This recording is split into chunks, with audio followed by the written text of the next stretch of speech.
BSP की इस चुनावी जनसभा में इकट्ठा हुए पार्टी के सभी छोटे बड़े पदाधिकारी एवं कार्यकर्तागण, आज आप लोग देश में व यहाँ आपके उत्तर प्रदेश स्टेट में भी लोकसभा के लिए हो रहे आम चुनाव में अपनी पार्टी के उम्मीदवारों के समर्थन में मुझे सुनने के लिए यहाँ भारी संख्या में इकट्ठा हुए हैं, तो उसके लिए मैं आप सभी लोगों का हार्दिक दिल से आभार पर बॉन्ड की आई रिपोर्ट से भी हो जाता है। और इस संदर्भ में मैं आप लोगों को ये बताना चाहती हूँ कि अभी कुछ दिन पहले माननीय सुप्रीम कोर्ट ने बॉन्ड के बारे में जो रिपोर्ट का खुलासा किया है, तो उससे ये स्पष्ट हो जाता है कि इससे स्पष्ट हो जाता है कि इस देश में कांग्रेस, बीजेपी,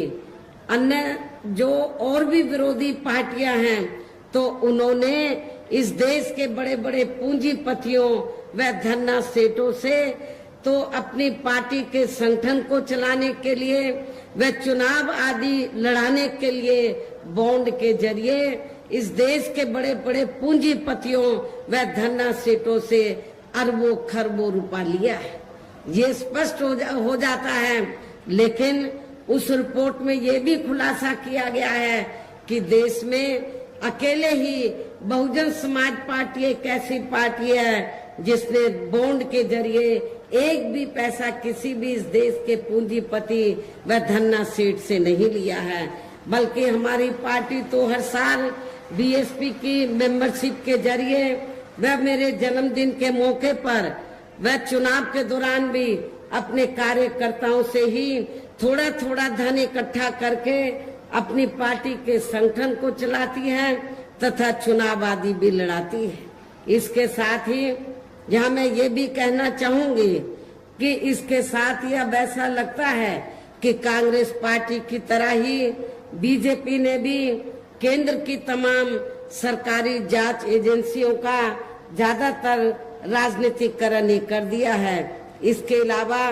देश के किसान वर्ग भी वर्तमान बीजेपी की सरकार में शुरू से ही अपनी विभिन्न समस्याओं को लेकर काफी ज्यादा दुखी व परेशान रहे हैं और अभी भी हैं। जबकि यूपी में 4 बार हमारी पार्टी की रही सरकार ने इनके हितों का भी हर स्तर पर विशेष ध्यान रखा है। हमने उत्तर प्रदेश के अंदर अपनी चारों हुकूमतों के दौरान किसानों को समय से खेती करने के लिए सस्ते साधन उपलब्ध कराए और इनकी फसल का भी हमारी सरकार ने उचित दाम दिया है। और इतना ही नहीं, आपका ये जो मिर्जापुर मंडल है, क्षेत्र है, ये बहुत पिछड़ा हुआ था, तो हमारी पार्टी की सरकार ने इस क्षेत्र को भी बड़े पैमाने पर अपनी हुकूमत के दौरान विकसित किया है। खासकर सोनभद्र इलाका जो बहुत पिछड़ा हुआ था और यहाँ आदिवासी लोगों की हालत बहुत ज्यादा खराब थी, दलितों के साथ साथ इस एरिया को डेवलप किया और यहाँ पर हमने हर ज्यादातर गांवों को सड़कों से जोड़ा और इन लोगों को यहाँ पर रोटी रोजी के भी साधन उपलब्ध कराए। तो तभी से ये एरिया काफी डेवलप हुआ है और यहाँ नक्सली वारदातें भी बीएसपी की सरकार बनने के बाद से खत्म हुई हैं, जब से इस क्षेत्र का विकास हुआ है। इतना ही नहीं, बल्कि केंद्र में पूर्व की रही कांग्रेसी सरकार की तरह ही वर्तमान भाजपा सरकार में भी इनकी जातिहीन, सांप्रदायिक एवं पूंजीवादी सोच व नीतियों के चलते ही पूरे देश में सर्व समाज में से खासकर गरीबों, दलितों, आदिवासियों, पिछड़े वर्गों, मुस्लिम एवं अन्य धार्मिक अल्पसंख्यक समाज के लोगों का भी पूर्ण रूप से विकास व उत्थान आदि नहीं हो सका है। और इस संदर्भ में वैसे आप लोगों को ये मालूम है कि पूरे देश में यहाँ दलितों, आदिवासियों एवं अन्य पिछड़े वर्गों का सरकारी नौकरियों में वर्षों से अधूरा पड़ा आरक्षण का कोटा भी अभी तक पूरा नहीं भरा गया है। विशेषकर एससी व एसटी वर्गों के सरकारी कर्मचारियों का पदोन्नति में आरक्षण भी अब काफी हद तक प्रभावहीन बना दिया गया है और सपा सरकार में तो ये व्यवस्था बिल्कुल ही खत्म कर दी गई थी। साथ ही केंद्र व राज्यों में भी विरोधी पार्टियों की रही सरकारों में इन सभी वर्गों को प्राइवेट सेक्टर में आरक्षण दिए जाने की व्यवस्था किए बिना ही इनकी सरकारों के ज्यादातर सरकारी कार्य अब प्राइवेट सेक्टर के जरिए ही इनके बड़े बड़े पूंजीपतियों व धन्ना सेठों आदि को ही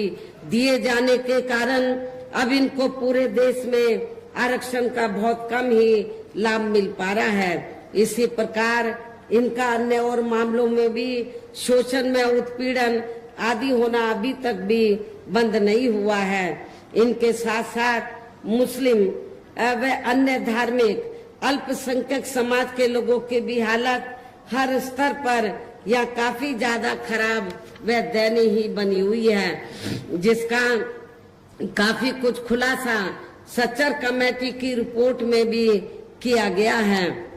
इतना ही नहीं बल्कि पिछले कुछ वर्षों से केंद्र व अधिकांश राज्यों में भी बीजेपी व आरएसएस की सरकारों के चलते हुए अब इनका विकास व उत्थान आदि होना भी काफी हद तक बंद सही हो गया है। आए दिन इन पर खासकर हिंदुत्व की आड़ में हो रही जुल्म जाति भी यहाँ काफी ज्यादा चरम सीमा पर पहुंच चुकी है। इनके साथ साथ अपर कास्ट समाज में से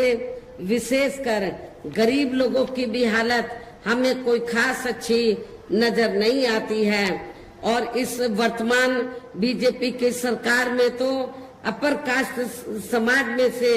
जो खासकर ब्राह्मण समाज है उनका बड़े पैमाने पर पूरे प्रदेश में उत्पीड़न हो रहा है। इनकी गलत कृषि नीतियों के कारण किसान वर्ग भी आए दिन आंदोलित ही रहता है। साथ ही इनकी गलत आर्थिक नीतियों की वजह से देश की अर्थव्यवस्था पर भी इसका काफी बुरा प्रभाव पड़ा है, जिससे यहाँ विशेषकर छोटे एवं मध्यम वर्गीय व्यापारी वर्ग भी काफी ज्यादा दुखी व परेशान है। और अब केंद्र में पूर्व की रही सरकारों की तरह ही वर्तमान भाजपा सरकार में भी यहाँ पूरे देश में गरीबी, बेरोजगारी एवं महंगाई आदि भी लगातार काफी ज्यादा बढ़ रही है। देश में हर स्तर पर फैला भ्रष्टाचार भी अभी तक खत्म नहीं हुआ है। ऐसे में अब आप लोगों को देश में हो रहे लोकसभा चुनाव में कांग्रेस, बीजेपी व इनकी सहयोगी पार्टियों को भी केंद्र की सत्ता में आने से जरूर रोकना है। जिनकी गलत नीतियों व गलत कार्य प्रणाली आदि को आप लोग काफी हद तक आजमा भी चुके हैं। ऐसी स्थिति में अब ये विरोधी पार्टियां इस चुनाव में भी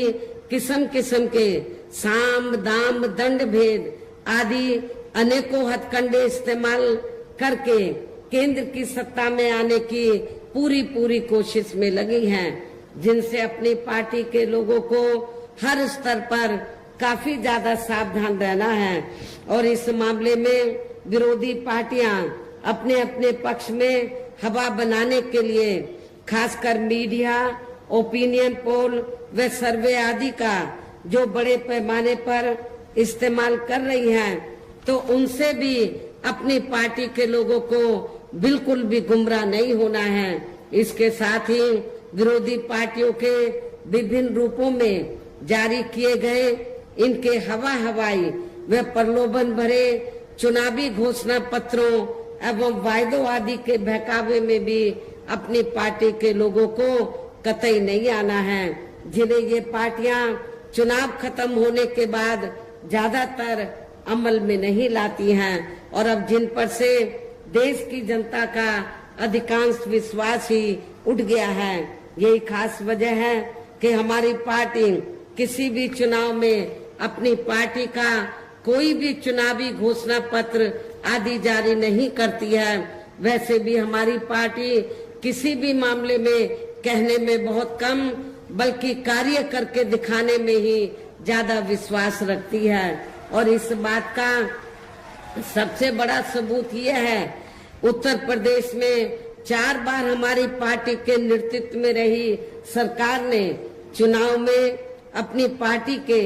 बिना कोई जारी किए गए चुनावी घोषणा पत्र के ही प्रदेश व आम जनहित में काफी कुछ ऐतिहासिक कार्य करके दिखाए हैं, जिनकी अब देश में अधिकांश पार्टियों की सरकारें काफी नकल भी कर रही हैं। जबकि इस मामले में हमारी पार्टी का ये कहना है कि यदि इन पार्टियों के स्थान पर केंद्र में हमें अपनी पार्टी की सरकार बनाने का मौका मिलता है, तब फिर हमारी पार्टी की बनी सरकार केंद्र में यहाँ अब तक की रही सभी विरोधी पार्टियों की सरकारों की तरह केवल हवाई व कागजी कार्य आदि नहीं करेगी, बल्कि उत्तर प्रदेश की तरह ही जमीनी हकीकत में ठोस कार्य करके दिखाएगी। और इस संदर्भ में खासकर मैं ये कहना चाहूंगी, केंद्र द्वारा देश में पिछले कुछ समय से अति गरीब परिवारों को अस्थायी तौर पर फ्री में जो थोड़ी सी खाद्य सामग्री दी जा रही है, राशन आदि दिया जा रहा है, तो उससे इनका स्थायी तौर पर भला होने वाला नहीं है। जबकि आप लोगों को ये मालूम है, आपको ये मैं बताना चाहती हूँ कि जब भी कोई छोटा चुनाव होता है या बड़ा चुनाव होता है, तो पिछले कुछ समय से हम देख रहे हैं कि इस मुफ्त राशन की आड़ में बीजेपी और आरएसएस के लोग हमारे लोगों को, गरीब लोगों को गुमराह करके उनका वोट लेने का प्रयास करते हैं। जबकि गरीब लोगों को ये मालूम होना चाहिए, इनको जो मुफ्त में राशन दिया जा रहा है, बीजेपी और आरएसएस अपनी जेब से नहीं दे रही है, बल्कि देश की जनता जो केंद्र की सरकार को टैक्स देती है, टैक्स से जो पैसा आता है, उस पैसे से आप लोगों को मुफ्त में राशन दिया जाता है। ये देन बीजेपी व आरएसएस की नहीं है, न ही केंद्र की सरकार की है। इसलिए आप लोगों को बीजेपी और आरएसएस के बहकावे में कतई नहीं आना है। वैसे भी इनकी ये जटिल समस्या, गरीब लोगों की ये जटिल समस्या देश में हर हाथ को काम देने से केवल दूर हो सकती है, जिसकी तरफ हमारी पार्टी की बनी सरकार विशेष ध्यान देगी। साथ ही देश में पिछले काफी वर्षों से आए दिन बढ़ रही गरीबी, बेरोजगारी व महंगाई आदि से भी जनता बहुत ज्यादा दुखी व परेशान है, जिसे भी आर्थिक नीतियों में तब्दीली करके जरूर दूर किया जाएगा। धर्म की भी आड़ में पिछले कुछ वर्षों से खासकर मुस्लिम समाज के लोगों का द्वेष की भावना से जो इनका काफी ज्यादा शोषण व उत्पीड़न आदि किया जा रहा है, तो उसे भी जरूर रोका जाएगा। और ये सब हमने अपनी यूपी की रही सरकार में काफी कुछ करके भी दिखाया है। इसके अलावा हमने यूपी में सर्व समाज में से गरीब एवं बेरोजगार लोगों को बेरोजगारी भत्ता आदि न देकर उन्हें बड़ी तादाद में रोटी रोजी के साधन भी उपलब्ध कराए हैं, जो अब ये कार्य भी अधिकांश ठंडे ही पड़े हैं, जिनको फिर सरकार बनने पर केंद्र में फिर बीएसपी की सरकार बनने पर प्राथमिकता दी जाएगी। कहने का तात्पर्य ये है कि देश में इस समय हो रहे लोकसभा चुनाव में विरोधी पार्टियों के जारी किए गए उनके हवाई व प्रलोभन भरे चुनावी घोषणा पत्रों आदि के बहकावे में अब यहाँ खासकर देश के अति गरीबों, मजदूरों, बेरोजगारों एवं अन्य मेहनतकश लोगों को बिल्कुल भी नहीं आना है। और अब इन्हें ऐसे सभी विरोधी पार्टियों को हर हालत में केंद्र की सत्ता में आने से जरूर रोकना है, जिनकी कथनी व करने में काफी अंतर रहा है तथा जिन्हें ये लोग वर्षों से आजमा भी चुके हैं। ऐसे में अब मेरा यही कहना है कि आप लोगों को अपने खुद के व अपने प्रदेश व क्षेत्र तथा देश के भी हित में अपने वोटों को यह कांग्रेस, बीजेपी व अन्य विरोधी पार्टियों को न देकर केवल अपनी एकमात्र हितैषी पार्टी बहुजन समाज पार्टी को ही देना है। जो ये पार्टी उत्तर प्रदेश की तरह ही केंद्र में भी अपनी पार्टी की सरकार बनने पर फिर पूरे देश में यहाँ अपनी पार्टी की सर्वजन हिताय व सर्वजन सुखाय की नीतियों पर आधारित ही सरकार चलाएगी। इसके साथ साथ केंद्र से जुड़ी आपके क्षेत्र की जो भी यहाँ स्थानीय समस्याएं होंगी तो उन्हें भी फिर दूर करने का हर संभव पूरा प्रयास किया जाएगा। साथ ही यहाँ गरीबों, मजदूरों, बेरोजगारों, कर्मचारियों, किसानों, छोटे व्यापारियों एवं अन्य मेहनतकश लोगों के हितों का भी विशेष ध्यान रखा जाएगा। सर्व समाज में से खासकर दलितों, आदिवासियों, पिछड़े वर्गों, मुस्लिम व अन्य धार्मिक अल्पसंख्यक समाज के लोगों के विकास एवं उत्थान के साथ साथ हर स्तर पर इनकी सुरक्षा आदि के लिए भी सख्त कदम उठाए जाएंगे और तभी फिर यहाँ वास्तव में अपने देश के महान संतों, गुरुओं व महापुरुषों में भी विशेषकर महात्मा ज्योतिराव फूले, श्री छत्रपति शाहू जी महाराज, श्री नारायण गुरु, बाबा साहब डॉक्टर भीमराव अंबेडकर एवं मान्यवर श्री कांशीराम जी आदि का अधूरा रहा सपना जरूर साकार हो सकता है, जिनको यूपी में हमारी पार्टी की रही सरकार द्वारा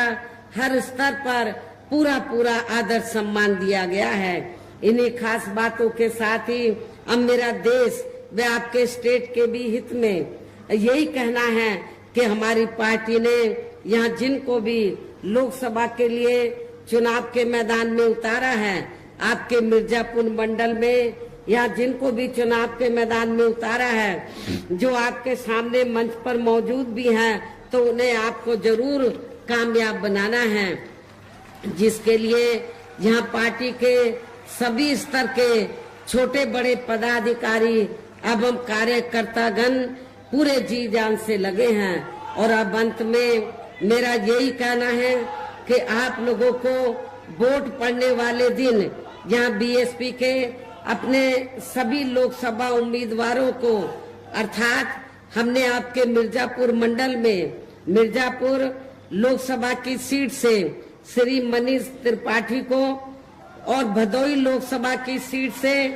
श्री हरिशंकर सिंह उर्फ दादा चौहान को, रावर्ट्सगंज सुरक्षित लोकसभा की सीट से श्री धनेश्वर गौतम एडवोकेट को हमने चुनाव के मैदान में उतारा है। मेरी आप लोगों से पुरजोर अपील है कि आप लोग बहुजन समाज पार्टी के इन सभी प्रत्याशियों को बीएसपी का जो चुनाव चिन्ह हाथी है, हाथी चुनाव चिन्ह के सामने वाले बटन को दबाकर इनको भारी वोटों के अंतर से जरूर कामयाब बनाना है, विजयी बनाना है। इस खास अपील के साथ ही अब मैं अपनी बात यही समाप्त करती हूँ। जय भीम, जय भारत।